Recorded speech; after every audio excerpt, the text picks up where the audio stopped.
নমস্কার, সুভদ্রা রান্নাঘরে আমার সকল দর্শক বন্ধুকে জানাই স্বাগত। আমি শিউলি। আজকে দেখো আমি একটা খুব রিফ্রেশিং শরবতের রেসিপি নিয়ে এসেছি। এগুলো হচ্ছে পুদিনা পাতা। আমি কতগুলো পুদিনা পাতাকে দিয়ে দিচ্ছি ছাড়িয়ে। এগুলো কিন্তু আমার লাগানো ঘরে গাছের পুদিনা পাতা, ছাতে আমার হয়েছে।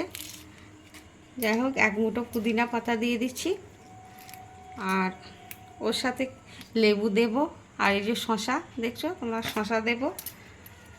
সুন্দর একটা শরবত হবে। আমি পুদিনা পাতাগুলো দিয়ে দিয়েছি। এবারে দেখো শশাগুলো টুকরো করে কেটে নিলাম, শশা দিয়ে দিলাম, আর ওর মধ্যে একটু চিনি দিয়ে দিচ্ছি। 2 চামচ চিনি দিলাম, তোমাদের ইচ্ছা মতো চিনিটা দেবে। একটু বিট লবণ দিয়ে দিলাম। এবার আমি একটু জল দিয়ে দিচ্ছি। এবার আমি একটু লেবু রস দিয়ে দিচ্ছি।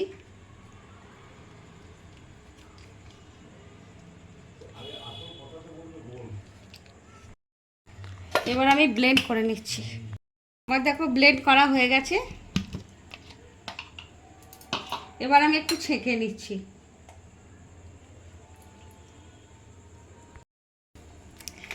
এবার আমি গ্লাসের মধ্যে কয়েকটা আইস কিউব দিয়ে দিচ্ছি।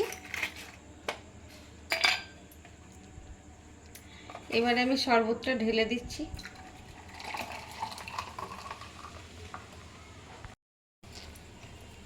আমি আর একটু লেবুর রস দিয়ে দিচ্ছি। আমার লেবুর রসটা একটু কম মনে হয়েছে, সেই জন্য আর একটু লেবুর রস দিয়ে দিলাম।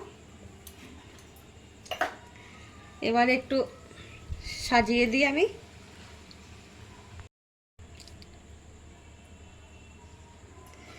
আমার রেডি এবং সার্ভ করে দিয়েছি। তোমরা এইভাবে একবার বানাবে, বানিয়ে অবশ্যই খাবে। খেয়ে আমাকে কমেন্ট করে জানাবে তোমাদের শসা পুদিনা লেবুর শরবত কেমন লেগেছে। আর তোমরা সবাই ভালো থাকবে, সুস্থ থাকবে। সকলকে অসংখ্য অসংখ্য ধন্যবাদ, অনেক অনেক ভালোবাসা, নমস্কার। আমার দেশের বিদেশে যে বন্ধুরা যেখান থেকে দেখছো সকলকে জানা অসংখ্য ধন্যবাদ।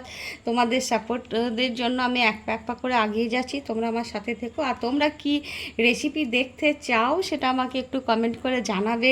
তোমাদের কোন রেসিপি দেখতে ইচ্ছা করছে বা কি ভালো লাগছে। ঠিক আছে, তাহলে আজকের মতো রাখছি, টাটা।